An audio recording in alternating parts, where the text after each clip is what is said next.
मुख्तार अब्बास नकवी की दहलीज पर पहुंचा साबिर अली का विवाद। साबिर की पत्नी यास्मीन नकवी के घर के बाहर बैठी। 24 घंटे का अल्टीमेटम पूरा होते ही नकवी के घर पहुंची यास्मीन। कहा, नकवी या तो माफी मांगे या साबिर पर लगाए गए आरोपों का दे सबूत। मुझे या तो अपॉलॉजी दे दे कि हमने गलती से कह दिया है, और या तो मुझे सजा दे दे अगर मैं गुनहगार हूं।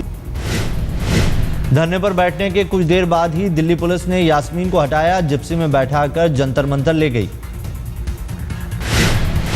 दूसरे मोर्चे पर साबिर अली नकवी को अदालत में घसीटने की कर रहे हैं कोशिश। माफी मांगने के लिए कल भेजा था नोटिस, 48 घंटे का दिया था वक्त। सोनिया और राहुल गांधी को उनके गढ़ में घेरने की तैयारी में बीजेपी दोनों के खिलाफ बड़े नेताओं को उतारेगी। सूत्रों के मुताबिक उमा भारती को रायबरेली से उतार सकती है बीजेपी। रायबरेली के अलावा झांसी से भी लड़ेंगे उमा भारती चुनाव। संघ तैयार, बीजेपी से मंजूरी का इंतजार। उमा भारती ने आज तक से कहा, झांसी मेरी पहली पसंद, झांसी है मेरा जन्म स्थान। अमेठी से राहुल गांधी को चुनौती देंगी स्मृति ईरानी। सूत्रों के मुताबिक स्मृति ईरानी का नाम लगभग हो चुका है तय। उमा भारती और स्मृति ईरानी दोनों ने पहले रायबरेली और अमेठी से लड़ने से किया था मना, लेकिन संघ के मन बनाने के बाद बीजेपी फैसले पर कर रही है पुनर्विचार। केजरीवाल सरकार में कानून मंत्री रहे सोमनाथ भारती की बढ़ी मुश्किलें। राष्ट्रीय मानवाधिकार आयोग ने दिल्ली पुलिस से कार्रवाई करने को कहा। दिल्ली पुलिस ने एनएचआरसी को भेजा जवाब। पुलिस कमिश्नर ने जरूरी कार्रवाई का दिया भरोसा। खिड़की एक्सटेंशन में 15 और 16 जनवरी की रात को रेड मारने के लिए पहुंचे थे सोमनाथ। अफ्रीकी महिलाओं ने लगाया था बदसलूकी का आरोप। सोमनाथ भारती के रवैये पर महिला आयोग ने की थी जाहिर नाराजगी, लेकिन केजरीवाल ने अपने मंत्री का किया था बचाव। बीजेपी के पीएम उम्मीदवार मोदी का सोनिया पर पलटवार। कहा, देशभक्ति के लिए नहीं चाहिए किसी से सर्टिफिकेट। असम में अपनी चुनावी सभा में मोदी का कांग्रेस पर हमला। कहा, उनकी एक ही चाहत, बस कुर्सी सलामत रहे।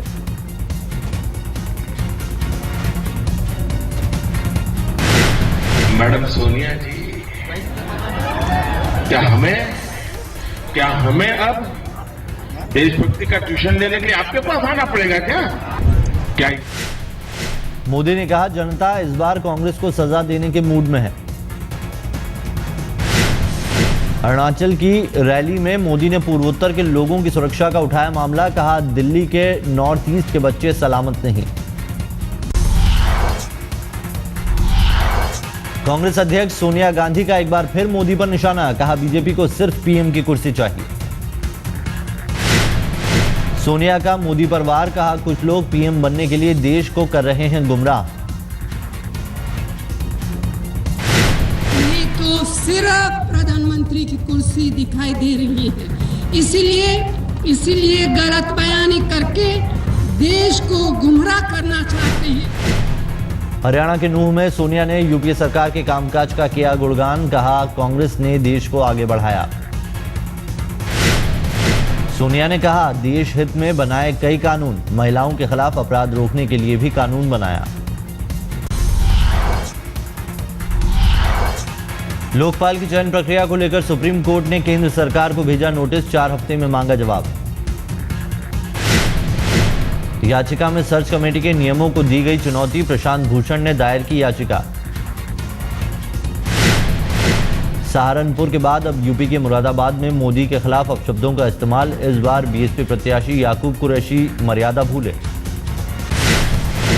रोड शो के दौरान याकूब कुरैशी ने मोदी के लिए असंसदीय भाषा का किया इस्तेमाल। कहा, जालिम इंसान बनेगा प्रधानमंत्री तो नहीं बचेगा देश।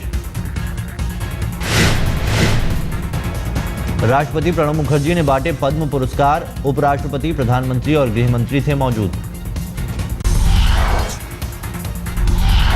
बीजेपी से बाहर हुए जसवंत सिंह का वसुंधरा पर सीधा वार। कहा, महारानियों की मूछें नहीं होती, जो बाड़मेर को प्रतिष्ठा का प्रश्न बना लिया। इशारों में मोदी पर किया हमला। कहा, टिकट कटने के लिए राजनाथ ने बताई राजनीतिक मजबूरी। जसवंत ने राजनाथ से पूछा, कम से कम मुझे तो बता देते क्या है राजनीतिक मजबूरी। राम मंदिर को लेकर जसवंत ने किया खुलासा, कभी नहीं किया राम मंदिर आंदोलन का समर्थन। जसवंत ने कहा, आडवाणी की रथ यात्रा भी हक में नहीं रहा कभी, चित्तौड़ का सांसद था, स्वागत के लिए नहीं गए चित्तौड़। एनसीपी प्रमुख शरद पवार ने कहा कि मोदी का किसी ब्रेन हॉस्पिटल में इलाज होना चाहिए।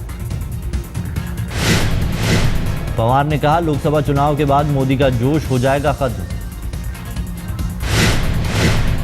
101 माईचा फूट कधी तुरुंगामध्ये गेला होता, त्यांनी कधी इंग्रजांना विरोध केला होता, त्यांनी संघर्षाची भूमिका घेतली होती, त्यांनी स्वातंत्र्य मिळवण्यासाठी खर्चा खाल्ल्या होत्या आणि म्हणून समाजाच्यासाठी देशाच्यासाठी गुलामगिरीचं बाहेर काढण्याच्यासाठी ज्यांनी 2 पावले सुद्धा टाकली नाही, आज त्या ग्रस्त सांगतायत काँग्रेस मुक्त देश करायचा। माझ्यावरती काही परिणाम झालेला आहे।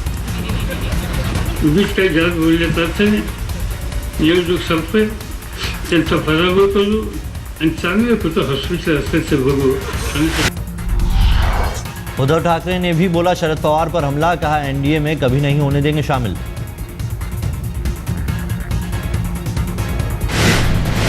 शिवसेना के मुखपत्र सामना में कहा, मैं, गोपीनाथ मुंडे, राजू शेट्टी और रामदास अठावले मिलकर रोकेंगे पवार का रास्ता। उद्धव ने कहा, जिस तरह होता है हवा का रुख उस तरफ चल देते हैं पवार। उद्धव ने कहा, एक साथ 4-5 पत्थरों पर चलने में माहिर है पवार, उनके मंसूबों को नहीं होने देंगे कामयाब। वाराणसी में मोदी के खिलाफ चुनाव लड़ने के लिए कांग्रेस में एक और नेता ने ठोकी ताल, राशिद अल्वी ने हाईकमान को लिखी चिट्ठी। राशिद अल्वी ने कहा, मैंने हाईकमान को चिट्ठी लिखकर जताई है अपनी इच्छा, अवसर मिला तो वाराणसी से लड़ना चाहूंगा।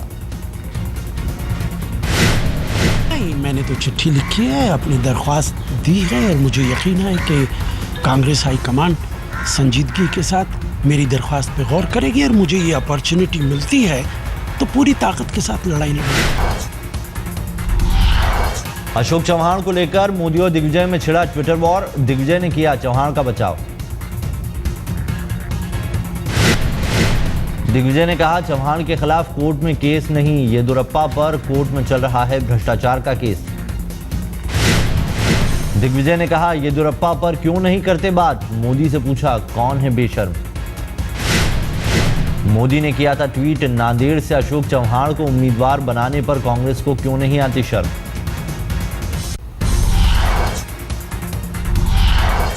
एमपी कांग्रेस को एक और झटका, कटनी के कांग्रेस विधायक संजय पाठक बीजेपी में शामिल।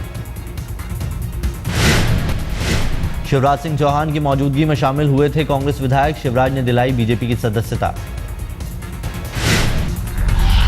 1993 बम धमाकों के दोषी पर सुप्रीम कोर्ट का अहम फैसला, देवेंद्र पाल सिंह भुल्लर की फांसी की सजा उम्र कैद में बदली। सजा पर फैसले में देरी के चलते सुप्रीम कोर्ट ने सुनाया फैसला, 8 साल की देरी को अमानवीय करार दिया। सुप्रीम कोर्ट ने देवेंद्र पाल सिंह भुल्लर की मौत की सजा को कम करके उम्र कैद में तब्दील कर दिया है। भुल्लर के वकील की दलील, भुल्लर को मानसिक रोगी के पहलू पर भी सुप्रीम कोर्ट ने किया विचार। केंद्र ने माना था भुल्लर की दया याचिका के फैसले में हुई थी देरी।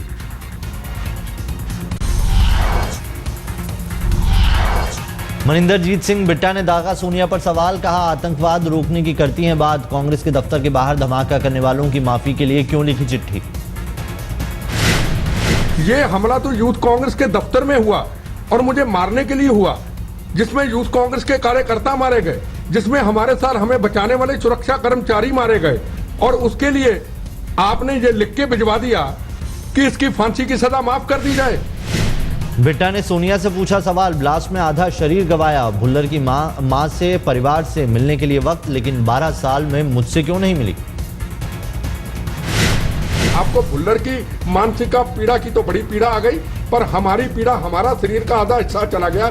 12 साल से आपको हमें मिलने का वक्त नहीं मिला, भुल्लर की मां को मिलने का आपको वक्त मिल गया।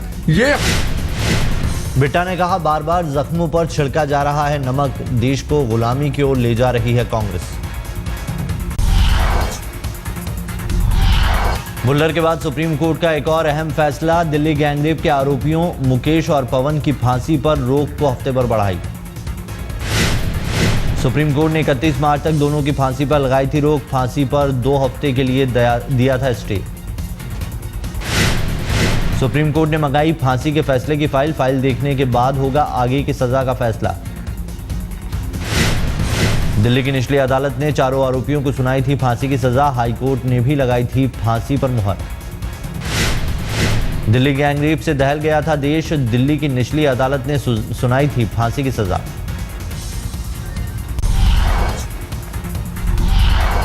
शरद पवार का मजाक उड़ाने वाले मराठी अभिनेता के खिलाफ विक्रोली थाने में शिकायत, एनसीपी कार्यकर्ताओं ने किया विरोध। शरद पवार की नकल उतारकर अभिनेता ने की थी अपील, कांग्रेस और एनसीपी को वोट देने से किया था मना।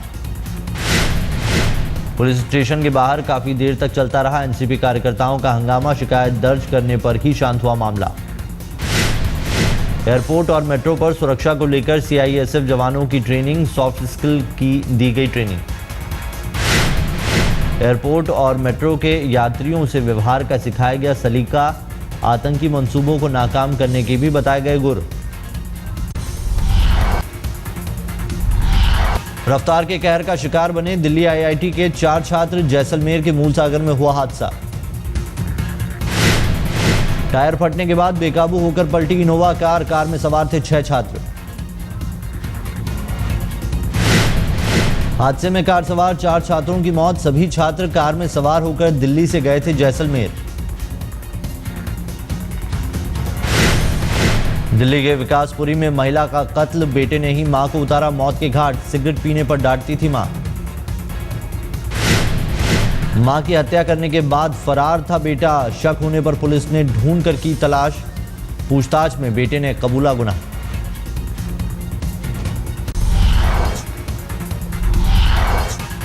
आज से शुरू हुआ नवरात्र, पहले दिन शैलपुत्री की पूजा, मंदिरों में श्रद्धालुओं की कतार।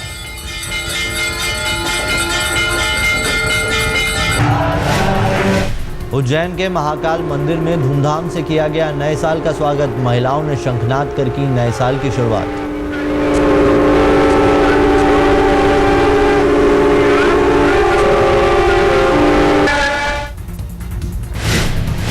गुड़ी पड़वा के मौके पर महिलाओं ने निकाला जुलूस, सूर्य को अर्घ्य देकर की दिन की शुरुआत।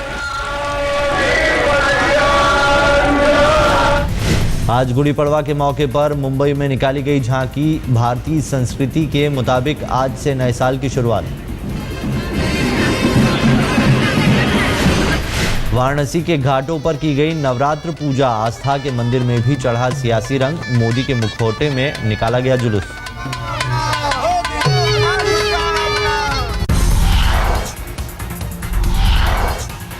फैशन वीक में रैंप पर 3 बार लड़खड़ाई कंगना रनौत, कंगना की हील में फंसा गाउन।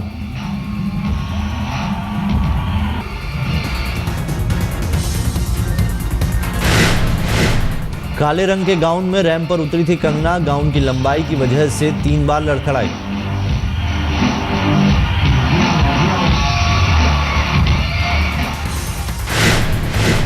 डिजाइनर नम्रता जोशीपुरा के फैशन शो की शो स्टॉपर बनी थी कंगना, साईफाई थीम को लेकर था शो।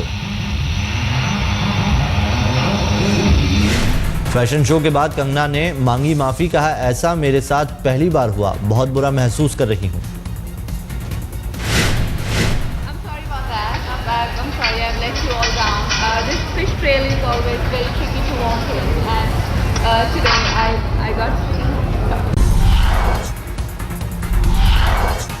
पाकिस्तान के पूर्व राष्ट्रपति परवेज मुशर्रफ पर देशद्रोह के आरोप तय, दोषी पाए जाने पर हो सकती है फांसी की सजा। मुशर्रफ ने ऐन मौके पर अपना वकील बदलकर सबको किया हैरान, तेज तर्रार वकील फरोग नसीम लड़ेंगे केस, मुत्तहिदा कौमी मूवमेंट के सीनेटर हैं नसीम। अदालत में मुशर्रफ की पेशी से पहले मुशर्रफ समर्थकों का कराची में प्रदर्शन, मुशर्रफ को छूट की मांग। कायरो में इस्लामिक यूनिवर्सिटी के प्रदर्शनकारी छात्रों से पुलिस की भिड़ंत, एक छात्र की मौत। उत्तरी अमेरिका में $54 मिलियन कमा चुकी फिल्म डाइवर्जन का यूके में हुआ प्रीमियर। फिल्म की स्टार कास्ट भी रही मौजूद।